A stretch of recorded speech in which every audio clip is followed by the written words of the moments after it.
कृष्ण।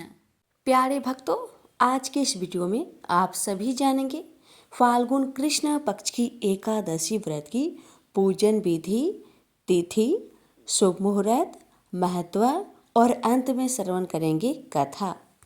प्यारे भक्तों, फाल्गुन मास की कृष्ण पक्ष की एकादशी विजया एकादशी के नाम से जानी जाती है।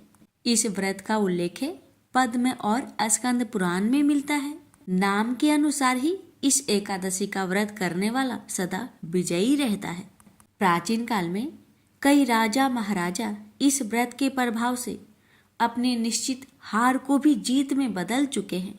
ऐसी मान्यता है कि भगवान श्री राम ने रावण से युद्ध करने से पहले अपनी पूरी सेना के साथ इस व्रत को रखा था। इस व्रत के विषय में पद्म पुराण और स्कंद पुराण में वर्णन मिलता है। कहा जाता है कि जब जातक शत्रुओं से घिरा हो तब विकट से परिस्थिति में भी विजया एकादशी के व्रत से जीत सुनिश्चित की जा सकती है। इतना ही नहीं, विजया एकादशी के महात्म्य श्रवण व पठन मात्र से ही व्यक्ति के समस्त पापों का विनाश हो जाता है, साथ ही आत्मबल बढ़ जाता है। विजया एकादशी व्रत करने वाले साधक के जीवन में शुभ कर्मों में वृद्धि, मनोवांछित फलों की प्राप्ति होती है और कष्टों का नाश होता है। जो भी साधक इस एकादशी का व्रत विधि विधान और सच्चे मन से करता है, वह भगवान विष्णु की कृपा पात्र बन जाता है। विजया एकादशी पर संभव हो सके तो जल और अन्न दोनों का सेवन ना करें। जल और अन्न के बिना नहीं रह सकते तो फलहार कर सकते हैं और जल पी सकते हैं। बालक, वृद्ध और रोगी व्रत ना करें। चावल ना बनाए और न ही खाए। किसी भी तरह से झूठ ना बोले और हिंसा ना करे। मन, वचन और कर्म से किसी को परेशान ना करे। किसी भी तरह का नशा ना करे। ब्रह्मचर्य का पालन करे। किसी भी गरीब और जरूरतमंद व्यक्ति को भोजन करवाए। व्रत विधि: इस दिन भगवान विष्णु की मूर्ति स्थापित कर उनकी धूप, दीप, पुष्प, चंदन, फूल, तुलसी आदि से आराधना करें, जिससे कि समस्त दोषों का नाश हो और आपकी मनोकामनाएं पूर्ण हो सके। भगवान विष्णु जी को तुलसी अत्यधिक प्रिय है, इसलिए इस दिन तुलसी को आवश्यक रूप से पूजन में शामिल करें। भगवान की व्रत कथा का श्रवण और रात्रि में हरि भजन करते हुए उनसे आपके दुखों का नाश करने की प्रार्थना करें। रात्रि जागरण का पुण्य फल आपको जरूर ही प्राप्त होगा। व्रत धारण करने से एक दिन पहले ब्रह्मचर्य धर्म का पालन करते हुए व्रती को स्वास्तिक भोजन ग्रहण करना चाहिए। व्रत धारण करने से व्यक्ति कठिन कार्य एवं हालातों में विजय प्राप्त कर सकता है। प्यारे भक्तों, अब जानिए विजया एकादशी कब है साल 2025 में।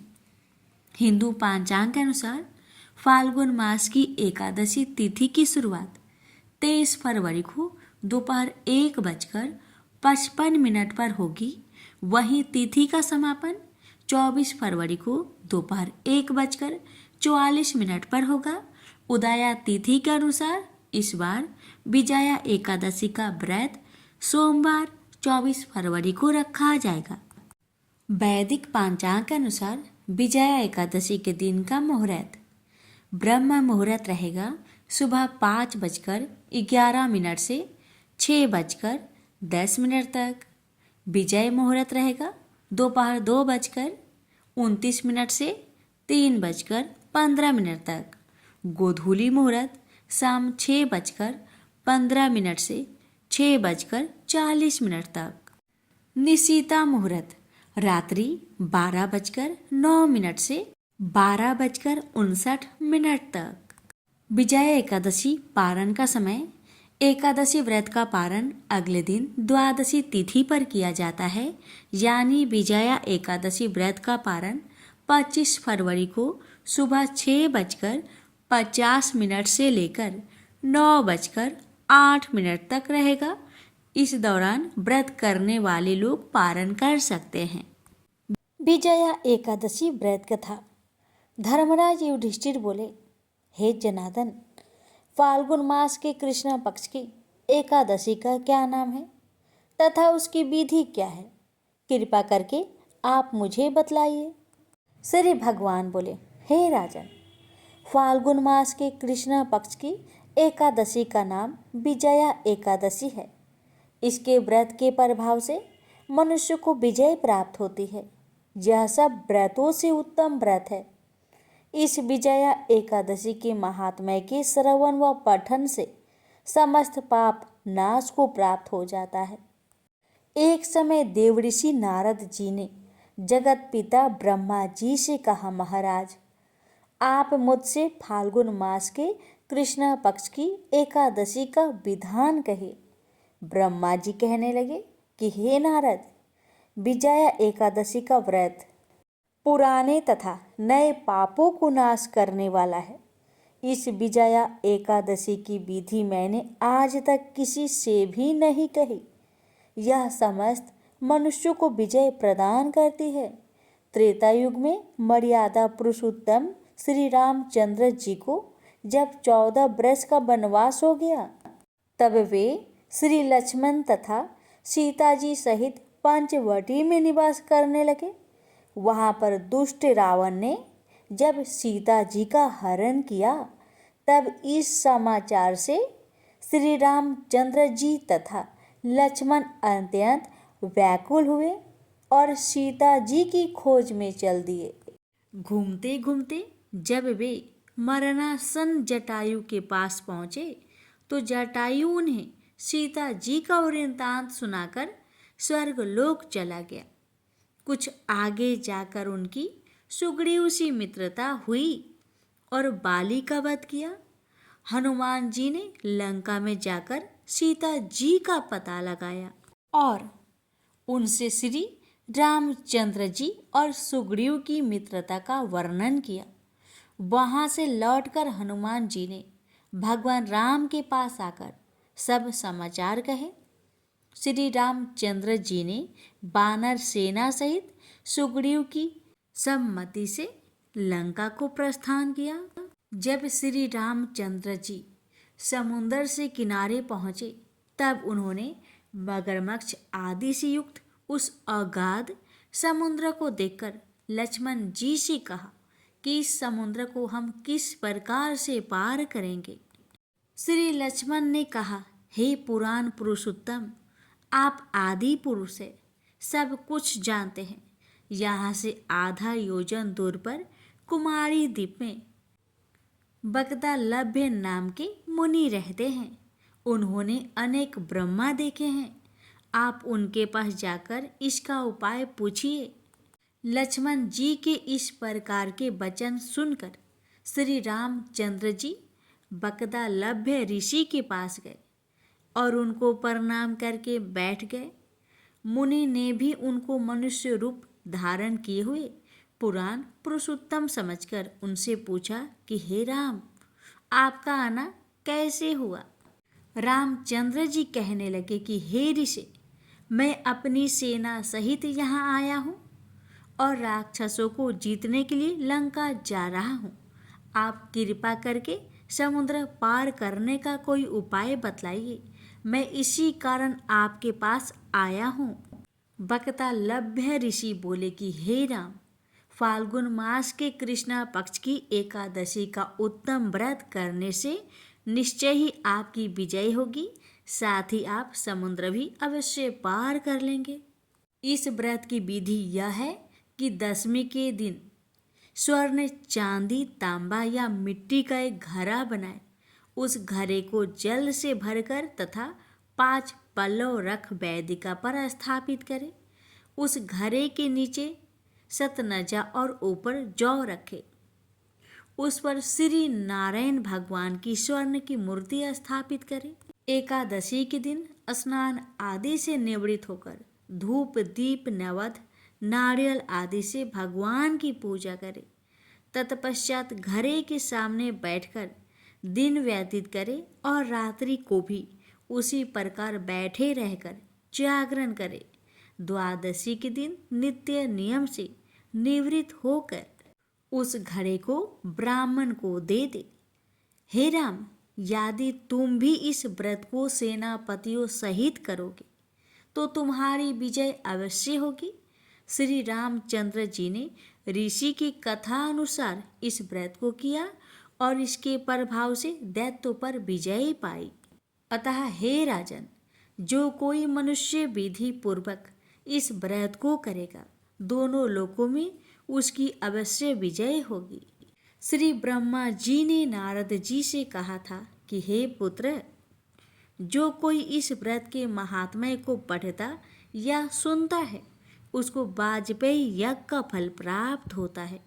प्रेम से बोलिए लक्ष्मीपति विष्णु भगवान जी की जय। सियावर रामचंद्र की जय। एकादशी माता की कथा।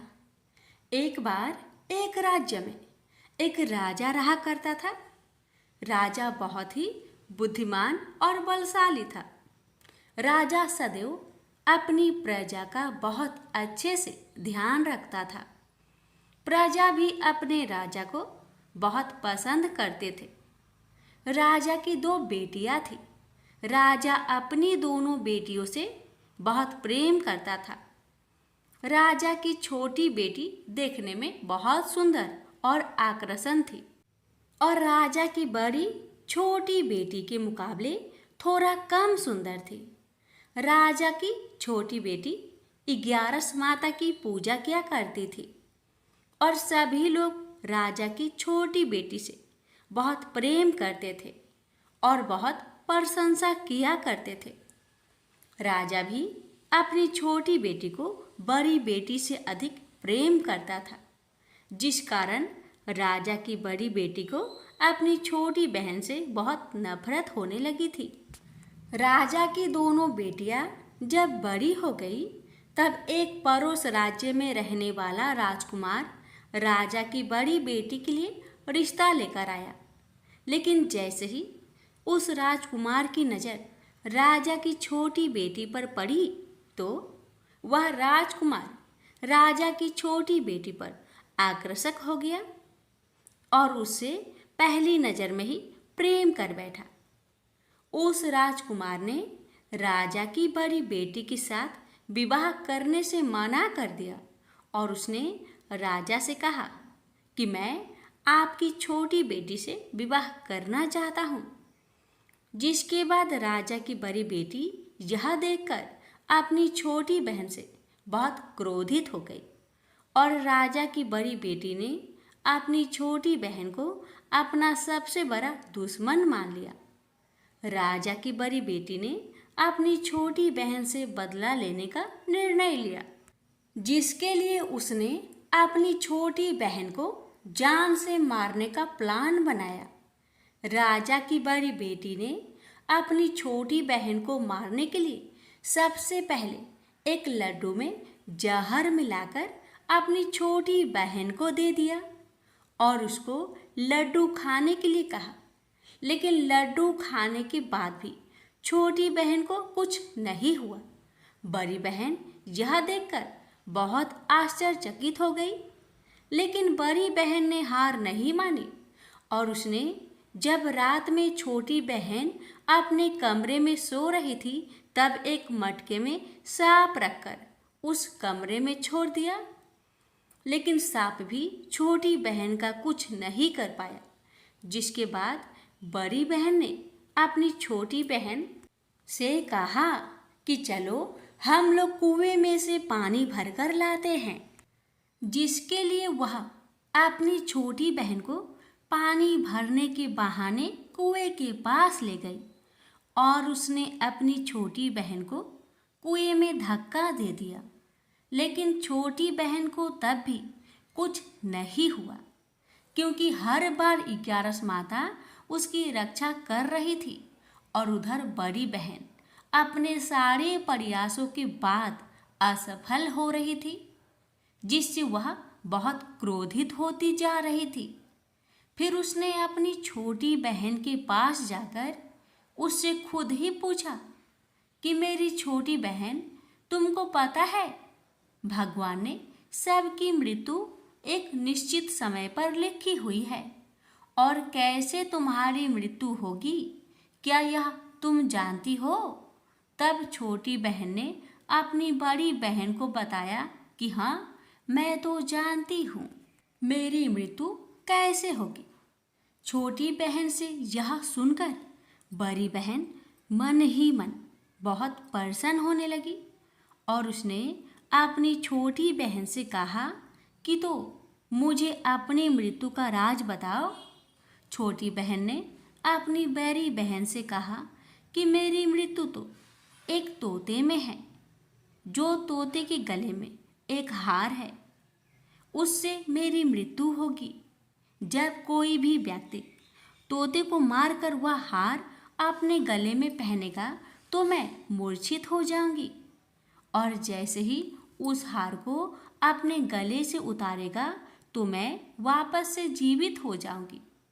अपनी छोटी बहन की मृत्यु का राज जानकर बड़ी बहन बहुत ही खुश हो गई और उसने अपनी छोटी बहन को मारने के लिए उसके पालतू तोते को ढूंढना शुरू कर दिया, और छोटी बहन को इस बात का आभास हो गया था कि कोई उसकी जान लेना चाहता है, जिसके लिए वह अपने पिताजी के पास गई और उसने अपने पिताजी से कहा कि पिताजी, मेरी मृत्यु के बाद आप मुझे जलाइएगा मत, बल्कि आप मुझे अपनी पुरानी वाली हवेली में एक पलंग में लिटाकर छोड़ दीजिएगा।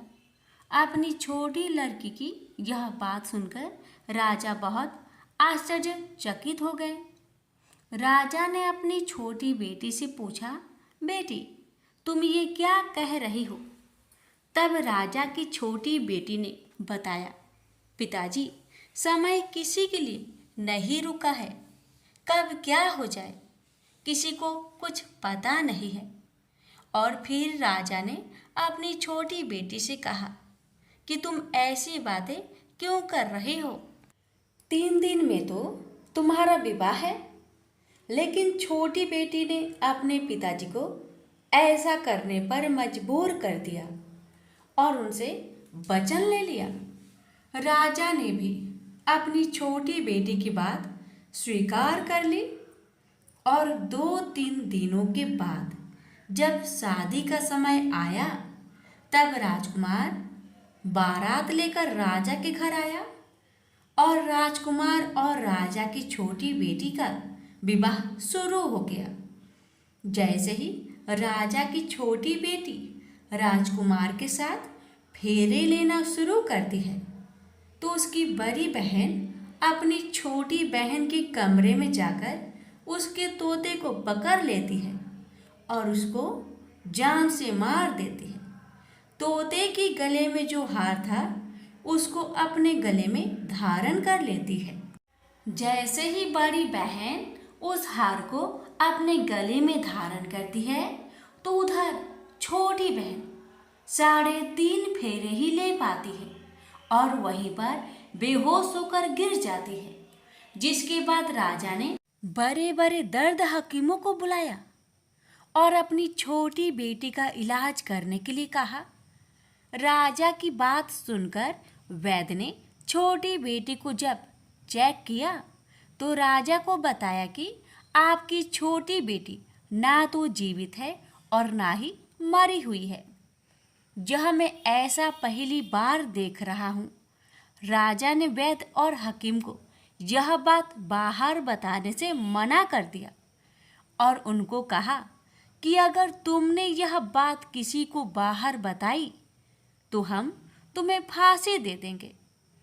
राजा ने अपनी छोटी बेटी को पुराने महल में ले जाकर एक पलंग में लिटा दिया और वहाँ पर कुछ सैनिक को तैनात कर दिया। वापस अपने महल पर आ गया। राजा की बड़ी बेटी अपने पिताजी के पास आई और कहने लगी कि पिताजी, अगर यह शादी संपन्न नहीं हुई तो आपकी इज्जत का क्या होगा? आप कहे तो आपकी इज्जत बचाने के लिए राजकुमार से शादी करने के लिए तैयार हूँ। जिसके बाद राजा ने अपनी बड़ी बेटी की बात मान ली और राजा ने बड़ी बेटी को छोटी बेटी की कपड़े पहनाकर मंडप पर भेज दिया। लेकिन राजकुमार यह जान गया कि यह राजा की छोटी बेटी नहीं बल्कि यह राजा की बड़ी बेटी है। लेकिन जब राजकुमार ने शादी करने से मना किया तो सभी लोगों ने राजकुमार को विवश करके राजा की बड़ी बेटी से बचे हुए फेरे को संपन्न करा दिया और विवाह करवा दिया। जिसके बाद राजकुमार राजा की बड़ी बेटी को अपने महल ले गया। राजकुमार राजा की बड़ी बेटी से ना तो बात करता था, न ही उसको पसंद करता था और ना ही उसके आसपास भटकता था। और राजकुमार ने यह फैसला लिया था कि वह अपनी प्रेमिका को ढूंढ कर रहेगा और यह जानकर रहेगा कि उसके साथ हुआ क्या है। एक दिन राजकुमार अपने घोड़े पर सवार होकर राजा के पुराने महल के पास पहुंच गया, जहां पर उसने कुछ सैनिकों को देखा। महल के पास पहुंचकर राजकुमार ने जब महल को ध्यान से देखा तो वह समझ गया कि यह तो हमारे ससुर जी का महल है। तब राजकुमार ने सैनिकों से पूछा, तुम लोग यहाँ क्या कर रहे हो और इस महल के अंदर उस पलंग में कौन लेटा है? जिसके बाद सैनिकों ने बताया कि यहाँ पर राजा की छोटी बेटी लेटी है। यह सुनकर राजकुमार बहुत प्रसन्न हो गया और वह तुरंत अपनी प्रेमिका के पास पहुंच गया और उसकी सेवा करने लगा। जैसे ही रात हुई तो राजा की छोटी बेटी उठकर खड़ी हो गई। राजकुमार यह देखकर बहुत खुश हो गया और उसने अपनी प्रेमिका से पूछा कि तुम यहाँ क्या कर रही हो? तुम मेरे साथ मेरे घर चलो।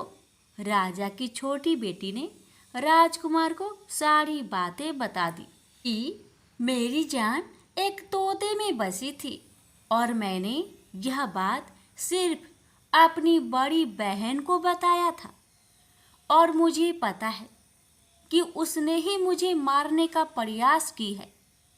उसके पास एक हार है जिसको वह सुबह पहन लेती है और रात को उतार देती है। जब तक वह हार को पहने रहती है तब तक मैं मूर्छित रहती हूँ और जैसे ही वह हार को उतार देती है तो मैं जीवित हो जाती हूँ और जब तक मेरी बड़ी बहन के पास वह हार है तब तक मैं ऐसे ही जीवित और मूर्छित होती रहूँगी। अगर मेरी बड़ी बहन के पास जो हार है वह मेरे हाथ में लग जाए तो मैं हमेशा के लिए जीवित हो जाऊंगी। राजकुमार यह बात सुनकर राजा की छोटी बेटी के पास रहने का निर्णय ले लिया और अपने बचे हुए सारे फेरे उस पलंग में लेटी राजकुमार की छोटी बेटी के साथ ले लिया और अपना विवाह पूर्ण कर लिया और वहीं पर ही रहने लगा। देखते ही देखते कुछ समय में राजा की छोटी बेटी और राजकुमार की पत्नी पेट से हो गई। एक दिन राजकुमार को किसी काम से बाहर जाना पड़ा। तब छोटी बहन के पेट में बहुत तेज दर्द होने लगा, जिसके बाद उसने 11 माता का आह्वान किया। जिसके बाद वहाँ पर 11 माता प्रकट हुई और उन्होंने अपनी भक्तों के दर्द को दूर किया और एक पुत्र की प्राप्ति करवाई। और वहीं पर अचानक से राजकुमार भी आ गया। राजकुमार ने 11 माता को देखा तो वह आश्चर्यचकित हो गया और उसने तुरंत माता को प्रणाम किया और 11 माता ने राजकुमार से कहा कि जब तुम्हारा बेटा 5 वर्ष का हो जाए तो तुम अपनी पत्नी का हार आकर इसके गले में डाल देना और देखते ही देखते राजकुमार और राजा की छोटी बेटी का पुत्र 5 वर्ष का हो जाता है। तो राजकुमार अपने बेटे से कहता है कि बेटा, मैं कुछ काम से बाहर जा रहा हूँ, तुम अपनी माता का ध्यान रखना, और वहाँ से चला जाता है। राजा को बाहर निकलता देख बड़ी बहन के सैनिक देख लेते हैं और बड़ी बहन को जाकर सारी बातें बता देते हैं, जिसके बाद बड़ी बहन अपनी छोटी बहन के पुत्र को वहाँ से उठवा लेती है और उसको मरवा देती है। छोटी बेटी के पुत्र को 2 टुकड़े करवा देती है। पहला टुकड़ा चक्की के पास छुपा देती है और दूसरा टुकड़ा अपनी पलंग के नीचे रख देती है। अब 11 माता भिखारी का रूप लेकर आती हैं। एक भिखारी का रूप रखकर बड़ी बहन के पास चली जाती है, जिसके बाद वहाँ पर भिक्षा मांगने लगती है। बड़ी बहन अपने नौकरों से कहती है कि जाकर भिक्षा दे दो, लेकिन जैसे ही नौकर 11 माता को भिक्षा देने के लिए जाते हैं तो माता उन्हें मना कर देती है और कहती है कि मैं तुम्हारी महारानी से ही भिक्षा लूँगी। जिसके बाद बड़ी बहन स्वयं ही भिक्षा देने के लिए माता के पास आती है। तब माता एक बिल्ली का रूप लेकर उसके कमरे में चली जाती है और वहाँ पर छोटी बेटे के पुत्र को 2 टुकड़ों को आपस में जोड़ देती है और उसे जीवित कर देती है और उसे वहाँ से ले जाती है। राजकुमार अपने बेटे को लेकर अपनी पत्नी के पास जाता है और उससे कहता है कि तुम इसका ध्यान रखना। अगर तुम इस बच्चे को अच्छे से ध्यान रखोगी तो मैं तुमसे बात करूँगा। एक दिन राजकुमार अपने बच्चे से कहता है कि तुम मम्मी से उनके गले का हार मांग लो। जिसके बाद राजकुमार का लड़का अपनी मम्मी के पास जाता है और कहता है कि मम्मी, मुझे तुम्हारा हार चाहिए जो तुमने गले में पहन रखा है।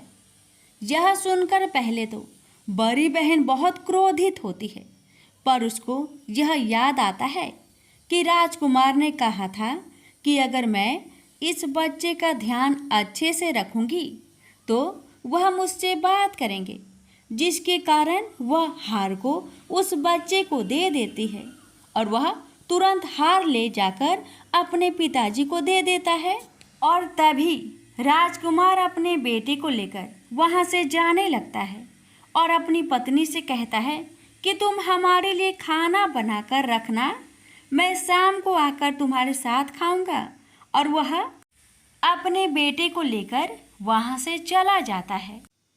जिसके बाद वह राजा के पास जाता है और उसको सारी बातें बता देता है।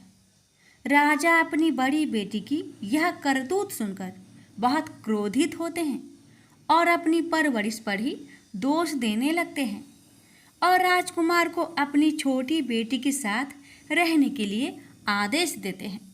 11 माता ने जैसी कृपा छोटी बेटी पर की, वैसी ही कृपा अपने सभी भक्तों पर करना, हर कष्टों को दूर करना। प्रेम से बोलिए एकादशी माता की जय। इस कथा को हर एकादशी व्रत कथा के साथ जरूर सुनना चाहिए।